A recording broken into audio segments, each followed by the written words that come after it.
23 years and counting. Kasama pa rin natin sa pagtutok at pagsaksi sa mga pinakamalalaking balita at informasyon si Pia Arcangel. Muling pumirma ng kontrata ang GMA Integrated News Anchor para sa late night newscast na Saksi at ng 24 oras weekend.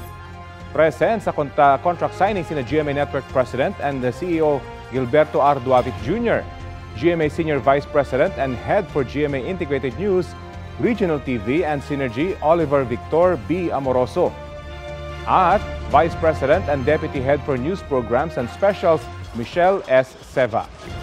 Sa isang video message, binati at nagpasalamat din si GMA Network Chairman Felipe Algozon sa husay at dedikasyon ni Pia sa paghahatid ng balita. Si Pia hindi lang naghahatid ng impormasyon sa TV kundi pati sa online platforms.